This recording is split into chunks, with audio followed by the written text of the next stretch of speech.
iPhone 13 on us for every customer. Current, new, everyone. To show the love. How about sushi? I just had sushi for lunch yesterday. How about tacos? Automatic emergency braking, one of 6 advanced safety features standard on every 2022 Chevy Equinox. Find new technology. Find new roads. Chevrolet.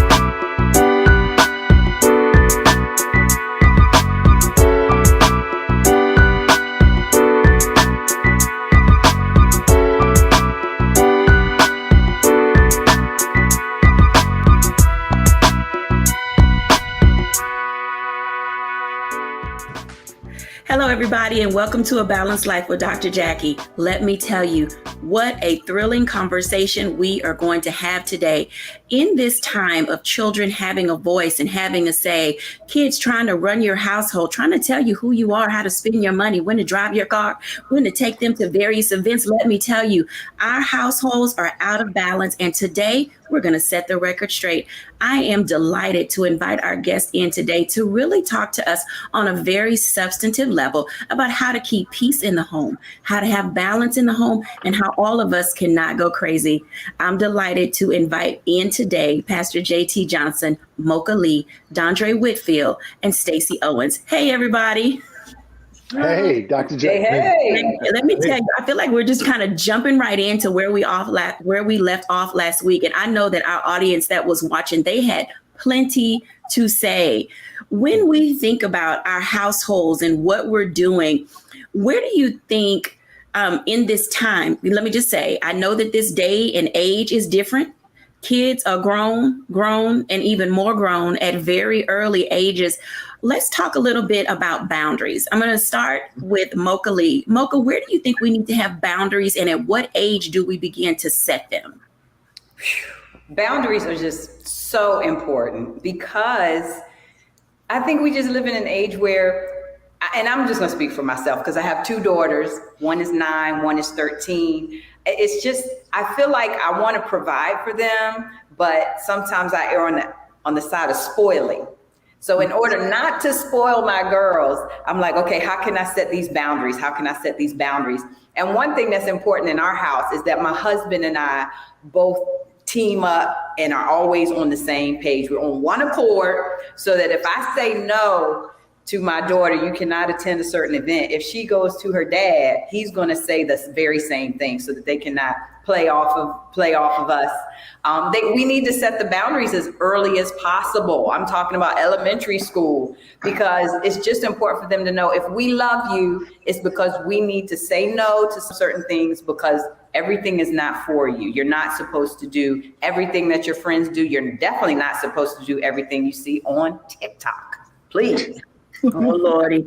We're going to definitely be having that TikTok conversation, because social media does seem to be taking over our children's lives. Pastor JT, where are the boundaries and when do we set them?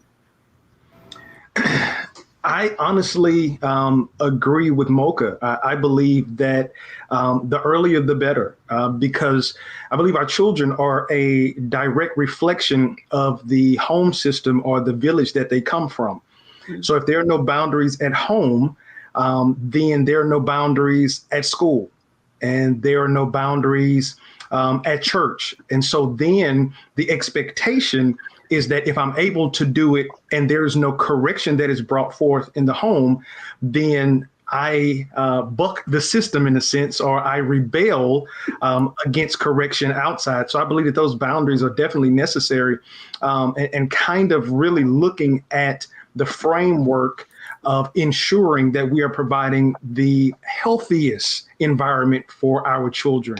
I understand about giving them a voice, as you mentioned, Dr. Jackie, but I also will say as well, when we look at their voices should always be in line with the boundaries. So even if they are given an opportunity to have a voice about a subject or an issue or a situation, it still is in line with the boundaries. It's kind of like the will of God. We understand that as long as we ask inside of the will, then it's favorable for us. Now, when we step outside the will, then we have to, kind of get disciplined back inside of the will. So I believe that it goes the same in our home. Thank you for sharing that. This is a little bit of transparency, you guys, because I'm going to have to say, I was that kid. If I was at someone's house and they would say, would you jump on the couch at your mama's house? Yeah, when she's not looking. So I was definitely one of those rule breakers. We got to jump on the furniture. We got to jump in the bed. We got to have pillow fights.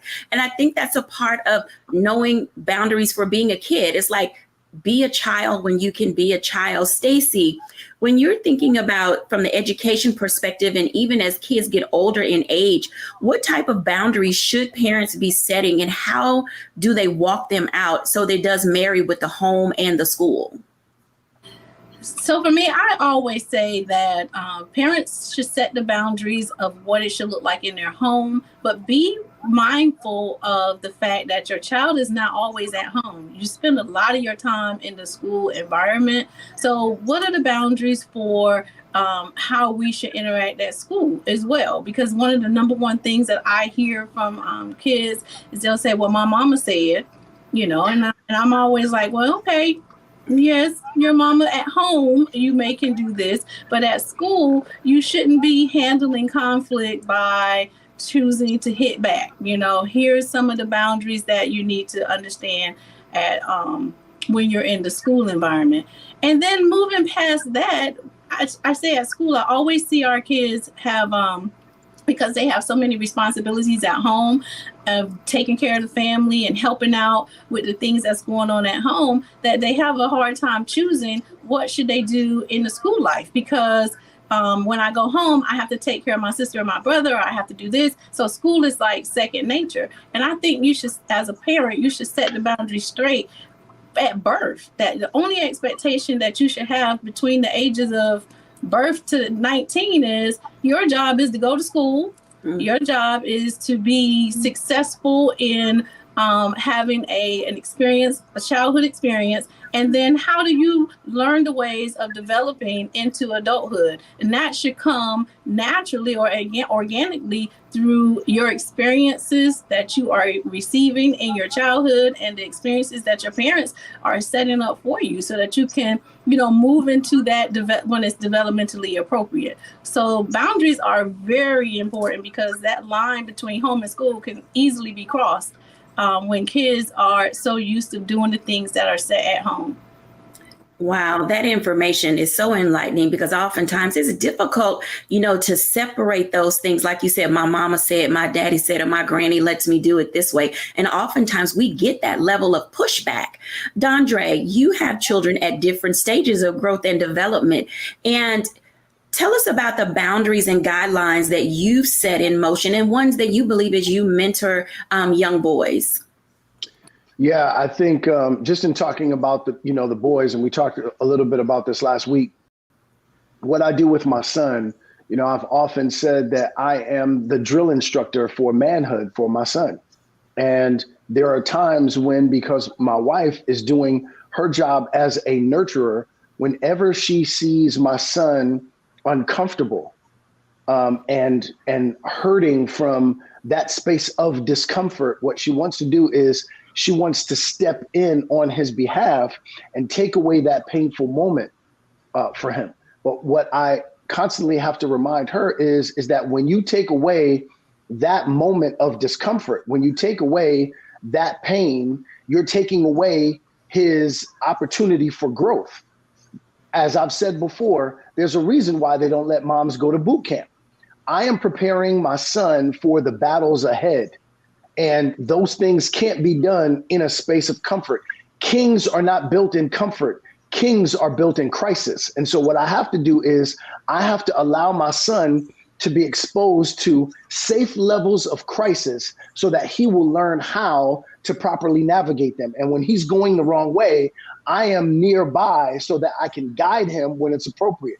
In speaking about my daughter, who's 17 years old, one of the things that we talked about this at the top, we even talked about this before, we opened, talked about giving our children a voice, because many of us, as we were children or in our adolescence, we were voiceless. So what we wanted to do was we wanted to give our children a voice. The problem is, as parents, is that we haven't properly navigated that, because what we've done in giving our children a voice is that we've given them the false impression that they have a say. So recently, my wife and I were talking about something that our daughter, who's 17 years old, was trying to go to a party, maybe do a sleepover. We don't do sleepovers if we don't know child and parent. So I immediately went to my wife. We were both in agreement. And then, of course, once my daughter got the word, then she went and made a call to mom. Now, that set her off into another space. And then all of a sudden, my wife and I began to get off page. We began to go off script, right? And so, again, this was her feeling like, because she had a say, she went to one parent, the other parent goes to the other parent, and then now we've disrupted the entire house. And that is something that is really fast and furious when it comes to parenting nowadays. I always tell my kids, look, I am your navigation system. I am your Waze. There are certain freeways that you shouldn't be on. And our job is to get you to see at specific points in your life while you're in our home, don't go down this freeway, because it's going to hurt you in the long run. Wow. Thank you. Man, what a mouthful. You know, as we're navigating how we balance our families and our parenting styles, and I know y'all gonna add me, y'all gonna add Dondre, y'all gonna add Stacy and add Mocha, and y'all gonna add Pastor JT, and we're ready for it, because at the end of the day, our goal and responsibility is to help others discover how to balance all of the nuances of the things that we face. When we come back after the break, I want to spend some time talking about something Dondre just mentioned. How do you balance having a voice versus having a say? I know it wreaks a lot of havoc in everybody's home, and it does create contention. When we're back after the break.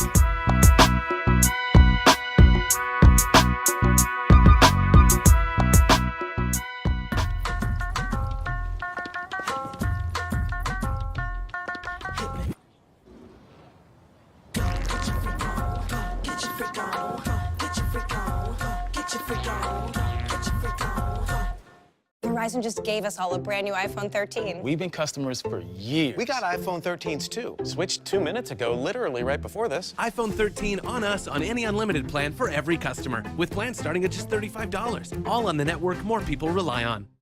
Love our new Alexa. It's a Buick. Yeah, Alexa. Buick. Alexa. It's a Buick. It's an Alexa. It's a Buick. It's an Alexa. Coach, that's a Buick. That's an Alexa. The Buick Enclave with available Alexa built.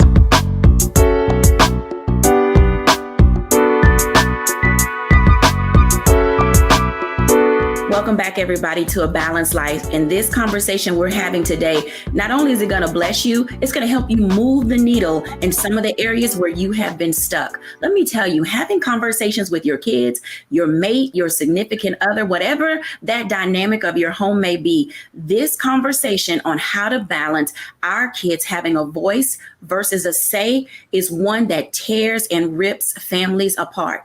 I'm mad at mama. I'm mad at daddy. I'm mad at granny. I'm going to run away from home. I'm throwing the phone against the wall.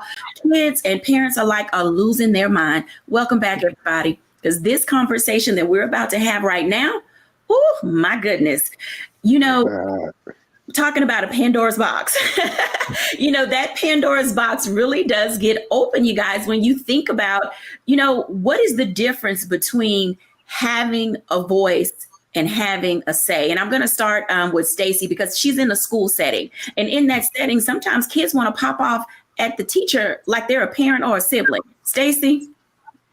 So we got to put this in a frame box. I always tell my kids, you do have a voice. And we are interested in hearing what you have to say.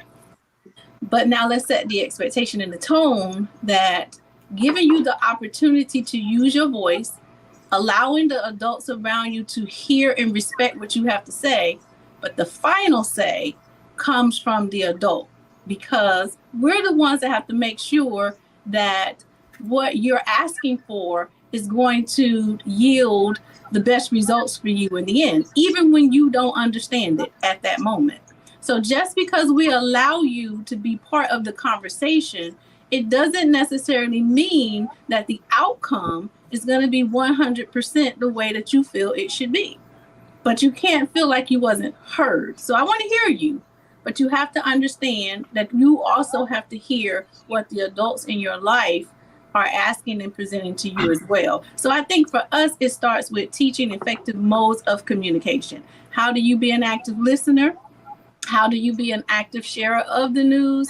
And then when it comes down to making the decisions, how can you come to that space of respecting whatever final decision has to be made? So let me ask you a follow-up question, because that social emotional engagement in that point at the school level is where a lot of that is taught. This is not saying that parents are not equipped to understand social emotional engagement, but you see it a lot at school where kids just sort of zone out when they feel like they're being talked at versus being talked to. And I know I see it a lot of time in the grocery store. Parents are just wailing on their kids and not giving them good instruction. Stacey, how do you fix that? Or what way can you help navigate the conversation for parents to be open to their kids and kids to be open with their parent? I think a lot of times the talking at part comes when parents feel like I've shared what I needed to share. And I don't know if you've had this experience before, but I've had it with my personal son. We can be in a conversation, the end result is given and they don't like it. And so they'll come back and they'll ask you the same question 100 different ways. And that form of manipulation comes in because they think if they keep coming at you in different ways, eventually you'll get tired and you'll give up and you'll fall to what they want. And that happens in a lot of households. So what I had to do for my son is I had to say, you know what? This is a non-negotiable. I taught him that word. So now we can go back and forth. We can talk. But when I said this is non-negotiable, he knew that once we got to non-negotiable status, it didn't matter how many different flowerable ways that he came back and changed it and asked it and re-asked it and just keep going until he got under my skin. I wasn't going to move from the final decision that was made. And so I think it comes again with setting that role as parent and child, you know? So at the end of the day, it's my final responsibility to make sure that I'm parenting you. I'm not your friend. I'm listening to what you have to say, but at the end of the day, when the decision is made, that's what I'm going to stand on. And as a child, you have to learn how to respect that. So I think establishing the roles between what should be expected in the child's role and what should be expected in an adult role is where we should begin with that. But that goes all the way around. I can't have the expectation for my son to play the role of a man. And then when it comes to the things that he desire, I have to come back and be a parent and expect him to be able to process the difference between the two. I have to make sure across the board, he's in that role or was in that role of a child and hold him there. This level of conversation that we're having right now really does pique my interest a lot more. And I want to ask Pastor JT a couple of questions related to something Stacey just said about dealing with boys. And she did. She said something related to no matter how many times he flowers up what he has to say, it's all the sweetness, the batting of the puppy dog eyes and the sugar coating, you know, just to see if I can push those buttons or if I can play. And this is a real thing, you guys, you know, your kids can play you. So Pastor JT, how do we help our parents in a variety of settings begin to understand that our kids can have a voice and a say, but parents sometimes need to put their foot down in a way that doesn't, I want to say this delicately, I want to train the child up in the way they should go, but I also don't want to kill the spirit. How do we navigate those nuances of dealing with our children and helping them have a voice and a say that's respectful and responsible? That's a good question, Dr. Jackie. I will start by saying, I think what the danger is. So I guess if I put my counseling hat on and try to dig into this a little bit deeper. So if we're talking about children, right?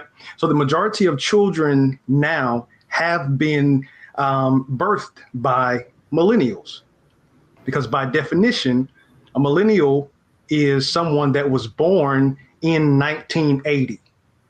So me, Jamel Johnson, a 42-year-old man, by definition, I am a millennial. So the generation that came in and we were on the cusp of everything that's new.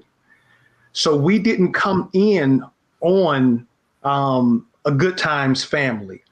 We didn't even come in on an Archie Bunker Family, where we saw the two parent model. Many of us came in on the back end. The father had been taken out of the home. This was right on the rise of the crack epidemic. So much was happening in our inner city communities that we were shuffled around from home to home. Mother probably worked one or two jobs, maybe was raised by our grandparents who really weren't as hands-on as they would have been with their children. So we were kind of latchkey kids. We were, the ones that defined that. We actually started that trend. So a lot of us in this block, we raised ourselves. So that's why we have rationalized, well, I don't want to do what was done to me. So I want to give my child a voice because I didn't have a voice. This is the same generation that said, well, I don't want to force my children to go to church. I'll let them make that decision. And so now we're dealing in a time where we are seeing a huge falling away from the church. But all of this is a byproduct from some of the things that were standards in a generation before that have become optional in this generation, which probably will be obsolete in the next generation. Because now, if you think about it, you have a millennial parent who is competing with their child doing dances on TikTok. So then now what example does this child who will at some point be a mother or a father have? And I think the most thing that has happened is that we have allowed the waters to get murky with parenting.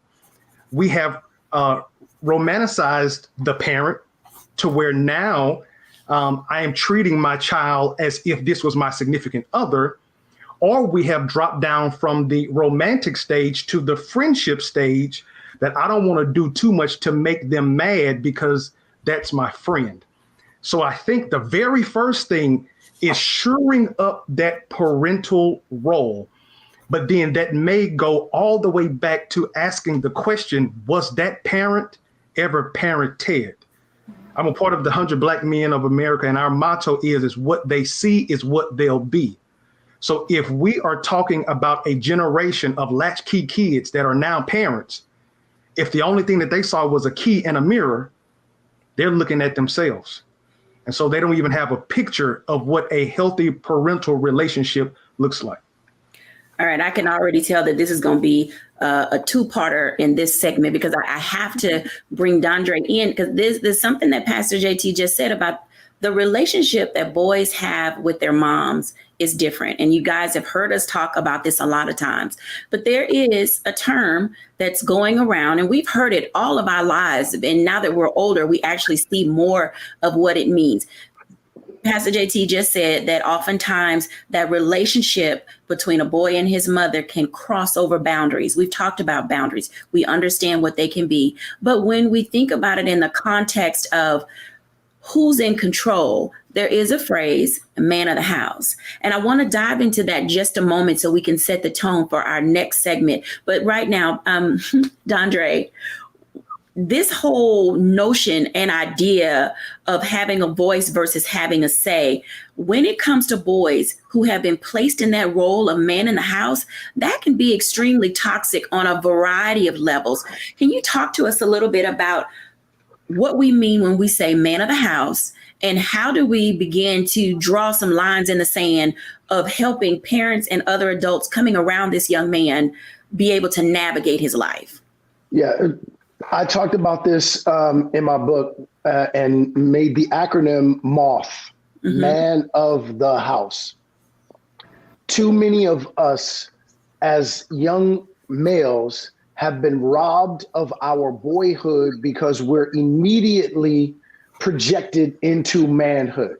Now you are the man of the house. Okay, well, let's examine that for a second.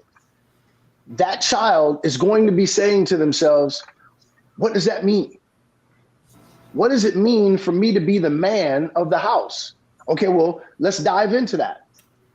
He doesn't have a say because he just doesn't. She's saying you are the man of the house, but she will not give him a say ultimately in how the household is functioning, right? As she shouldn't, because he isn't worthy of that yet based on the kind of wisdom that he doesn't possess. Okay, then let's go a little further. He will now get spoken to in a very specific way as a child because he is. So now he begins to think that being a man in a household means that I am spoken to as a child. I'm spoken down to. There is constant strife. Sometimes there is verbal and physical abuse, sometimes emotional abuse. I don't have a say. So now as he grows up, he says, wow, it really isn't a great thing for me to be the man of the house because none of this feels good. None of this looks like it's something that I don't really matter, right? And so we begin to walk those things out. As Pastor Jay said, look, what he sees, he will be. So if he sees his role is diminished in the house, he begins to learn that he doesn't have to do much because the household operates without him. And so many of our males never learn how to matriculate into manhood because no one ever taught him what his role is. They just gave him a title without teaching him how to function truly under the guise of that title. And when Pastor Jay talked about, and I love just talking about this role as friends, as parents, we want to be our child's friend. Listen, let me tell you something. When your child is under your roof, they cannot be your friend because you have to be the parent. We can only be friends. If you are my biological child, we can only be friends when you're an adult, when you move out of my house, and you are taking care of yourself on your own. We can have a friendship at that point. But when you live under my roof, we can be friendly, but we can't be friends. Now that's a definition. You've mentioned a couple of things that really do leap off of the page from the psychology standpoint of being able to separate and identify. When you were talking, Dondre, one of the movies that popped into my head was Crooklyn. And I think that we all cringed at Spike Lee's movie that after the mother passed away, that young girl at the age of 7, 8, 9, 10 was thrust into the role of having to be the cook, the cleaner, having to, try to get her homework, trying to make sure her daddy wasn't sick. There were just a host of things that were thrust onto them. And we caught that as women, but oftentimes we don't see that same type of understanding when it comes to our boys, because we say our boys need to be tough. They need to get in there and get it done. What fallacy is wrapped around making our boys be men too soon? Oh my gosh, I'm so glad you asked me that. Here's what happens. Immediately, you think that you're encouraging him to be a man. What you don't understand is that you're robbing him of his humanity. That's a big one. Our young boys are walking around often. You might see them, they might have a zombie-like look in their eyes because they have been given all this responsibility with no tools. They've been given all this responsibility without any teachers. So you give a human being responsibility without teachers and tools, and you are going to see what we see in Chicago, what we see in Los Angeles, what we see in cities all across this country, where young black males are not monsters, they're just looking for love. See, we think that when our boys go to gangs, that they are looking to be the monsters that they are. They're just lost human beings searching for love. And when they see that someone loves them enough to kill someone for them, to them, that's the ultimate sign of love. Wait a minute, my biological parent doesn't love me enough to even come around to see me. And you mean to tell me that you love me enough to kill someone for me? That's the ultimate sign of love and respect. Right? Because they don't have a true definition. They don't have a working definition. So when we sit there and we give them all this purpose. We give them all this assignment. Without the teachers and the tools, we are robbing them of their humanity. They skip right over. Look at our brother Michael Jackson, right? Immediately we saw as an adult, he had all of these things that he did that was very boyish, very boy-like. Why? Because he was robbed of his boyhood. He was working as a boy. He didn't get a chance to play. Now, many people say, well, look at the money that he got. And that's, again, where we rob our children of their humanity. We begin saying that this life really is about money as opposed to us growing as human beings and ultimately coming into our manhood in a safe way. Coming into manhood in a safe way. When we're back after the break, we're going to pick up on this conversation. We'll be right back in a moment.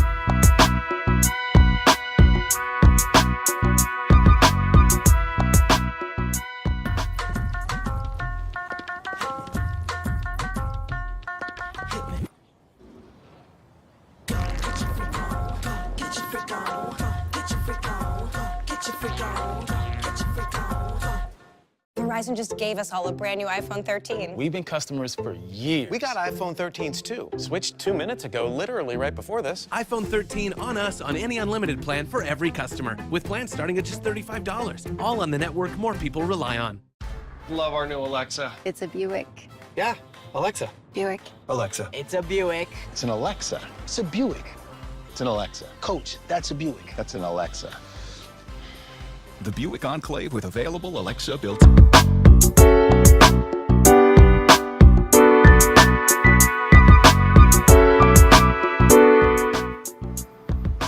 Welcome back, everyone, to A Balanced Life. I hope that you are taking notes and getting all these wisdom keys.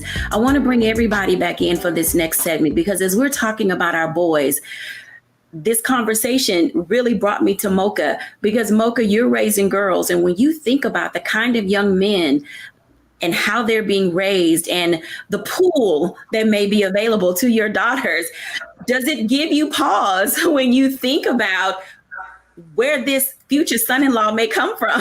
Ooh, that's good. That's good.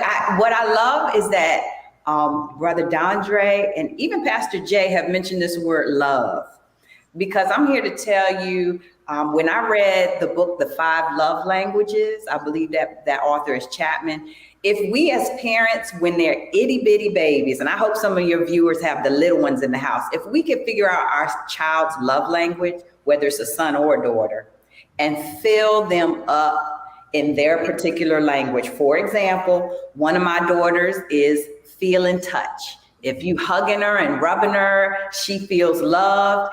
And if that's not my love language, which it's not, then I better figure it out and give her that so that she does feel it. And then she's confident, because confidence is a big deal. If you feel loved and you feel confident, then you're able to give that same thing out. If you don't have it, then you have the issues that we were just hearing Brother Dondre talk about, where, you're searching for love in all the wrong places. So I just feel like if my daughters are confident enough because they've had their love tanks filled up, then and they have that awareness that mommy and daddy love them no matter what, whether they get married or not, we have their back.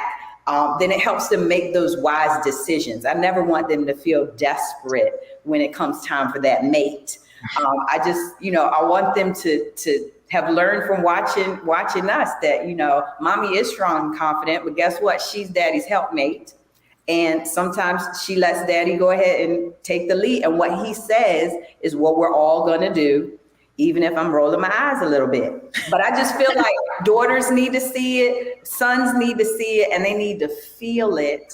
They need to feel the love, because the thing I don't like as a health and fitness professional is stress. I don't want the children to feel stress. I don't want the parents to feel stressed. I mean, of course, some stress is healthy, but just not on an ongoing basis, because it's toxic. And you have to have the love to offset the stress. You have to have other ways of showing your children how to offset stress. Of course, I'm going to say working out, but you just have to show your children that so that when they get out here, they're making good decisions. And like you said, when I'm thinking about, my girls will grow up and these are the guys they're going to have to pick from, as husbands, I'm like, phew, yes, it's a little scary, honestly, yeah. But I think ultimately it's going to be all right. Okay, so for a balanced question for you, for somebody that does not like stress, so what's the age that you and your husband have decided your daughter can date? Oh my gosh, have we even talked about it? Here she is, 14, going to high school in the fall, and we haven't even, it's like we don't even want to deal with, that's sad. Dr. Jacquie, why did you put me on the spot? Because we're over here in denial. I'm trying to help you get balanced. Look, I'm trying to help you get balanced early because you already know there's going to be the junior dance. Somebody's going to want to ask her to their senior prom. It's going to be a host of things that she goes into high school that you're going to have to deal with. And these are the kind of conversations, we need to sit around our dinner tables or sit around the tray tables or do a campfire, whatever it is families are doing. If we're going to teach our boys how to communicate and relate with girls, then they need to come in an environment where they feel comfortable, where parents are around or some other adult that can give them the guidance and the direction for the protocol, if you will. I'm going to ask Stacey this question, and I'm going to come to the guys, because Stacey, when you do think about this, it's going to be a protocol question for everybody. So Stacey, your kids are in a co-ed environment. How do you see them interacting one with another when they're just in their general setting and not necessarily in a classroom? Are they being polite? Are they holding doors? Are they talking kindly to the young ladies? What's going on in that space? Well, I'll say first, Mocha, don't send her to high school without having that conversation, honey, because everything you didn't learn at home, they will teach you in the streets, and in school in particular. But in terms of, it just depends. It depends on the model or the example that is at home. I have some kids who is quite apparent that they have someone in their circle at home that have taught them those gentleman things to do, like opening doors and so forth. And if I'm carrying a box in, they'll say, let me get that for you, Miss Stacey. And then I can tell the households that don't have that model and don't have that example, and they don't really expect it or jump out and just take the initiative to do those type things. Unfortunately, I have a culture consultant here at our building, and he's real big on those kind of things. So when we find students that are not experienced or well versed in that, we teach them the importance of it. I just think it depends basically on what's happening at home to what is put in you, and then it shows when you go out in the community. You have something that can spill out of you. For me, unfortunately, with the environment that I serve, I'm always looking for those traumas, because the trauma is what our children live in, and it has become the norm and such. And so those roles, when they're crossed because of the traumas that are happening within the households. So I'm looking for kids who are disconnected, depressed, have that lost sense of self, because at home, they're hearing their parents talk, their mother, or if they're in the home with their father and no one else, they're just hearing them talk about the bills and the pressures of the world, like things that kids shouldn't even be thinking and talking about. Like, why are you worrying about the light bill? Why are you worrying about, where you're going to get your next meal from? And so I'm spending a lot of time trying to fill those gaps in, and then finding what is needed and making sure that we can provide a model if the model isn't there. Finding a model when the model isn't there. I can definitely tell you that building a model of your own is not always easy. I'm going to ask Pastor JT this question, then we're going to go out to a break and come back.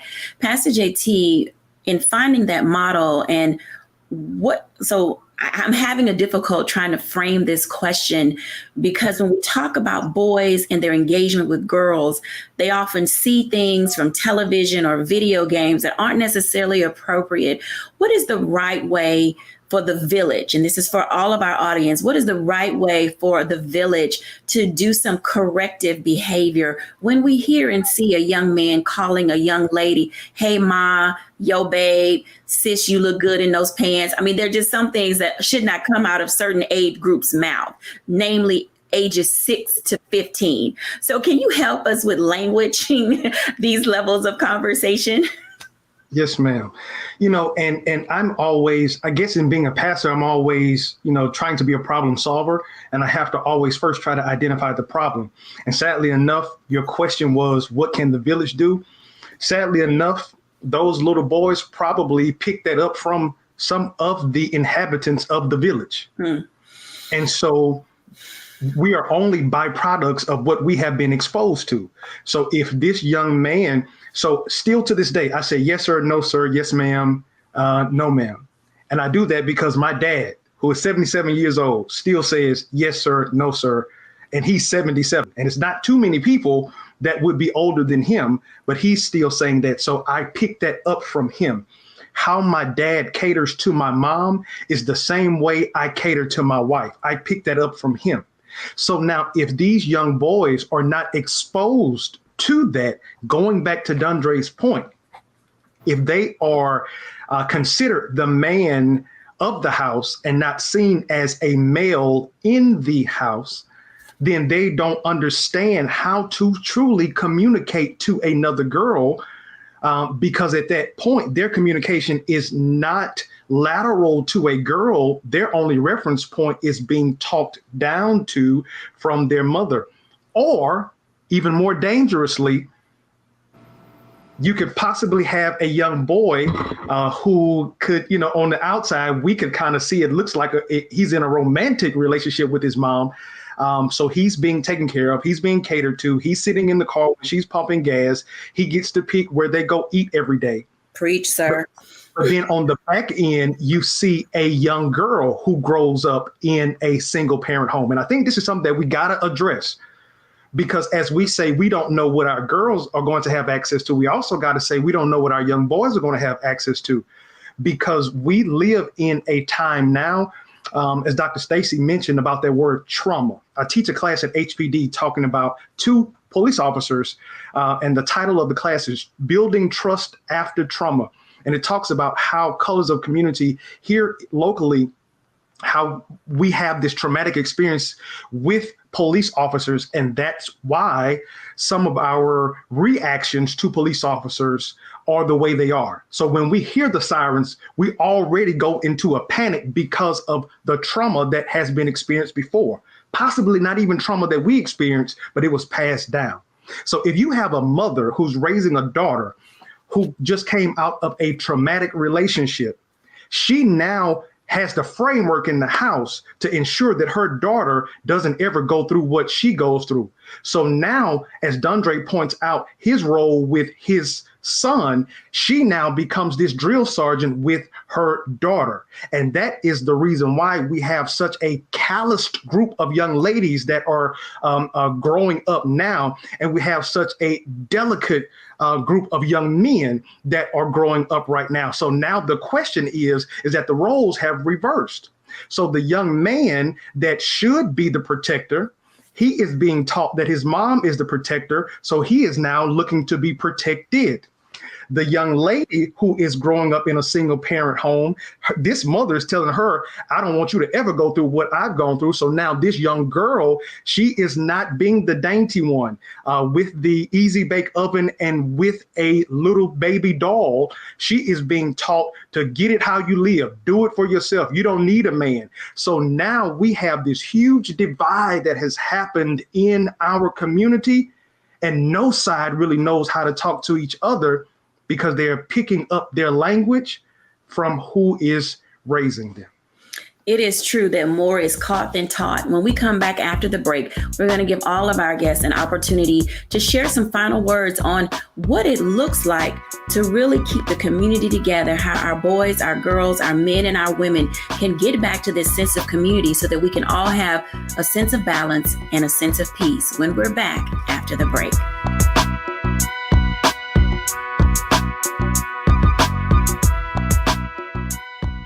How about sushi? I just had sushi for lunch yesterday.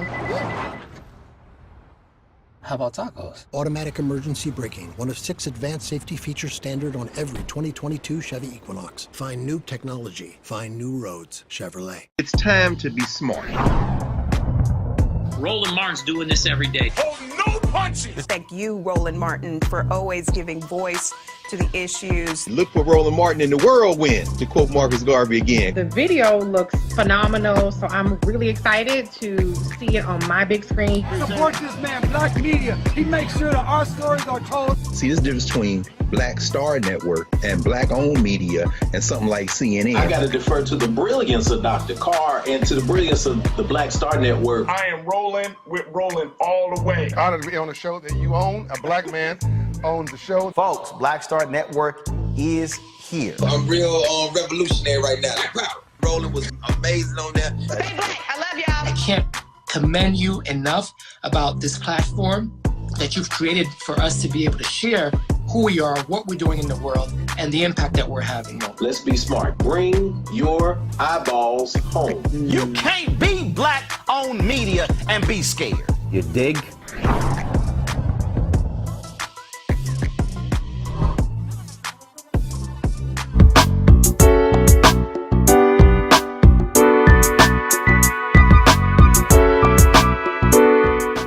Welcome back, everybody, to A Balanced Life. Let me tell you, the dynamics of family, they can take you out of here. Let me tell you, our guests today have really enlightened us about what it means to not only raise our boys, but to see how we're engaging our girls, how to have balance, how to set boundaries, how do we have the necessary conversations so that way we're raising our children in a way and in an environment that is conducive for positive growth going forward. I want to bring back all of our guests because I think it's important as we prepare to round out this segment that our audience hears from each of you about what are some of the next steps. And I'm going to start with Mocha, Stacy, Pastor JT, and then Dondre. So what are a few next steps that we should be taking, Mocha?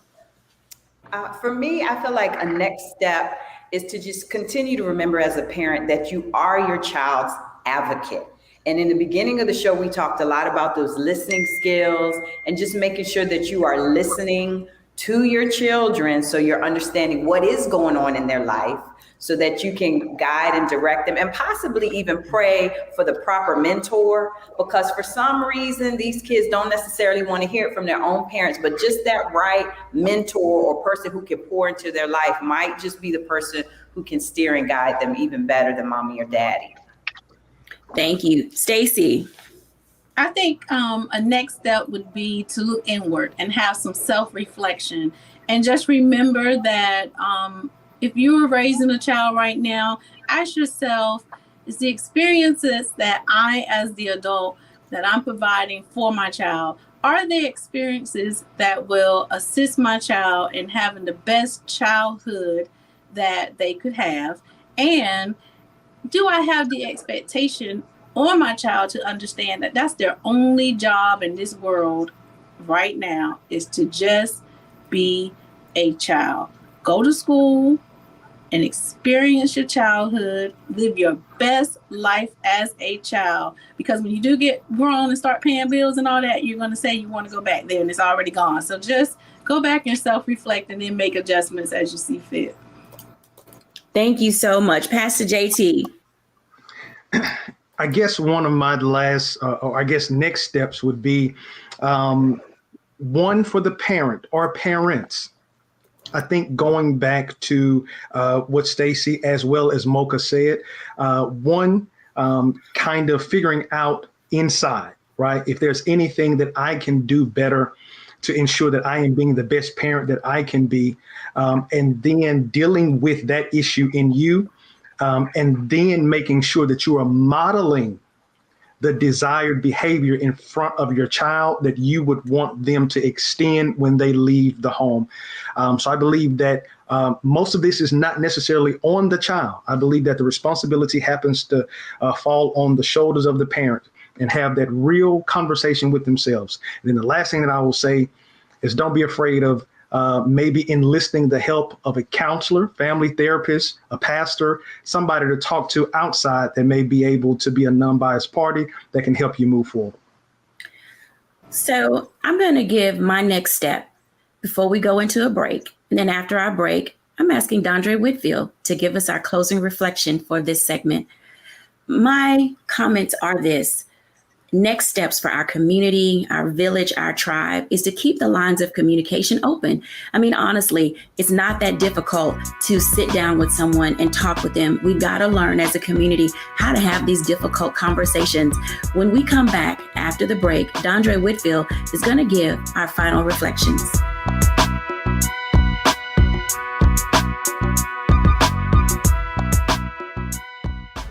Love our new Alexa. It's a Buick. Yeah, Alexa. Buick. Alexa. It's a Buick. It's an Alexa. It's a Buick. It's an Alexa. Coach, that's a Buick. That's an Alexa. The Buick Enclave with available Alexa built-in. Pull up a chair. Take your seat. The Black Tape. With me, Dr. Greg Carr, here on the Black Star Network. Every week, we'll take a deeper dive into the world we're living in. Join the conversation only on the Black Star Network. Verizon just gave us all a brand new iPhone 13. We've been customers for years. I thought new phones were for new customers. We got iPhone 13s too, switched to Verizon 2 minutes ago. Ours were busted, and we still got a shiny new one. Check it out. So wait, everybody gets the same great deal. I think that's the point. iPhone 13 on us for every customer. Current, new, everyone. On any unlimited plan, starting at just $35. All on the network more people rely on.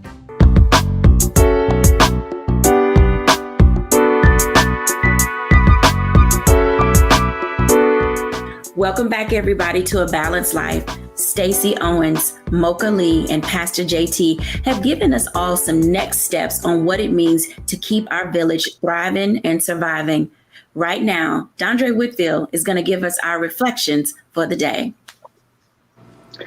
You know, I have to go back to what we were talking about when our children go into dating, and then wrap the rest of it up.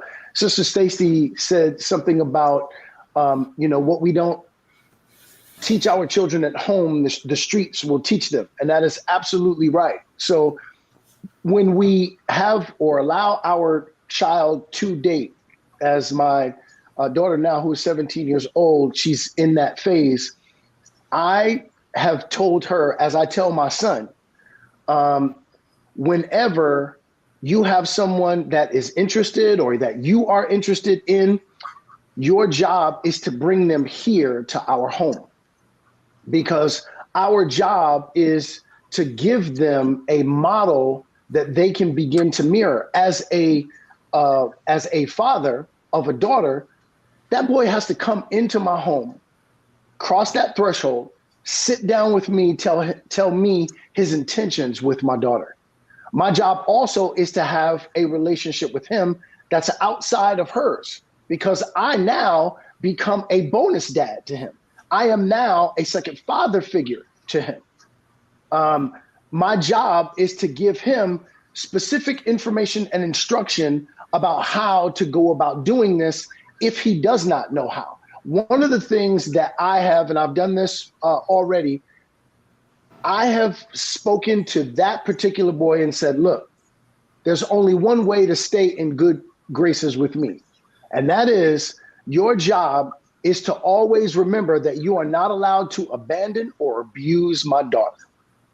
I have spoken to my daughter and said, your job is to make sure that you do not intentionally agitate or aggravate this boy, particularly in a way that could be physical, because that will end badly.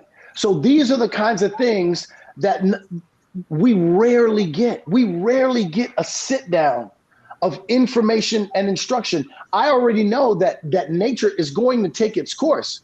So of course, my daughter is going to become interested in boys. A boy is going to become interested in her. If that is going to be the case, let's walk this out specifically. In every other area of life that we walk out greatly, we receive great information and instruction, and then receive accountability. So for everything that we want our child to do, we should be finding ways to give them information and instruction, and then give them loving but firm accountability.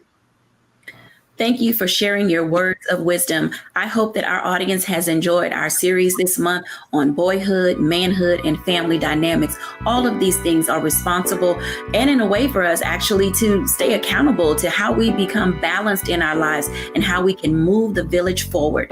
Thank you, everyone, for joining us today. Bye now.